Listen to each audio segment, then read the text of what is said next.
Jacques, dis-nous, qu'est-ce que le vol?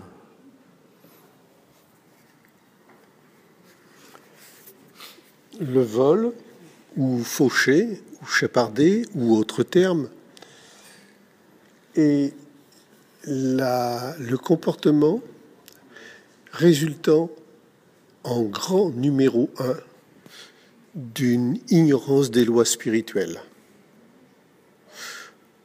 En numéro 2, je ne dis plus grand cette fois, grand numéro 1, par contre je dis numéro 2, parce qu'ils n'ont pas l'exemple de l'honnêteté.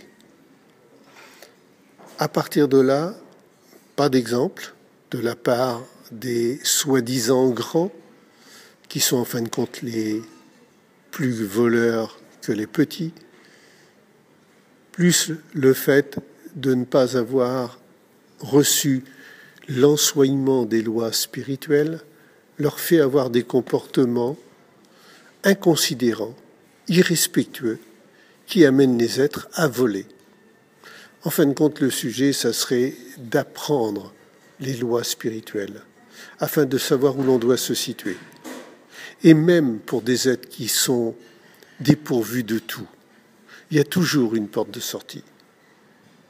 Je vous en parlerai lorsque l'on me posera la question au sujet de cette porte de sortie. Sébastien, pourquoi les humains volent-ils? Le verbe voler, pas dans les airs, chaparder, faucher, etc. Certains humains volent tout d'abord parce que leur niveau de conscience est bas. Ils n'ont pas compris que l'autre était un autre eux-mêmes. Ils ne savent pas que nous sommes un. Ils ne savent pas que lorsqu'ils volent, ils se volent à eux-mêmes. S'ils le savaient, ils ne le feraient pas. Alors, les programmations mentales de l'ego qui amènent vers le vol sont des programmations mentales où les personnes sont dans des systèmes d'injustice, où pour eux, voler c'est bien, car ils ont certainement souffert, ils ont certainement eu des traumatismes, et ils essayent de rééquilibrer la balance. Par contre, ce qu'ils ne savent pas, c'est que plus ils vont voler, et moins ils seront dans l'équilibre, et moins ils vont pouvoir réussir.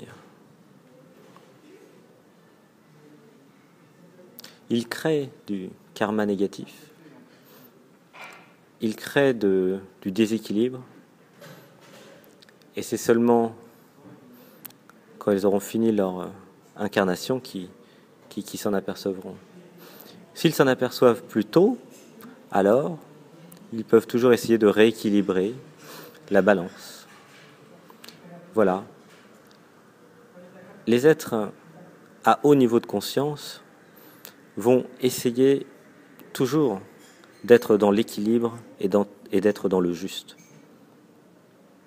Être dans le juste, être dans l'équilibre, c'est le contraire du vol, c'est le contraire d'avoir une balance plus en sa faveur. Mais pour cela, il faut dissoudre l'ego. Pourquoi les humains volent-ils? Ils volent par ignorance. Ils volent parce qu'ils sont dans la dualité. Ils volent peut-être aussi que l'on pourrait percevoir les choses d'une autre manière. Peut-être que le vol d'un autre point de vue est impossible, puisque rien ne nous appartient, ou tout nous appartient. Mon ami Kundun dirait « Rien ne nous appartient. Mourrez et vous verrez. » Il a raison. Rien ne nous appartient. Ou plutôt, tout nous appartient. Mais il n'y a que nos égos qui peuvent créer des séparations entre ce qui est à moi et ce qui est à vous. Mais quelque part,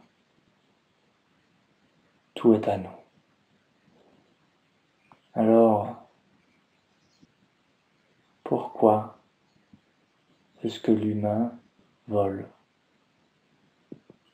Je pense qu'il peut y avoir plusieurs raisons. Mais que si on creuse,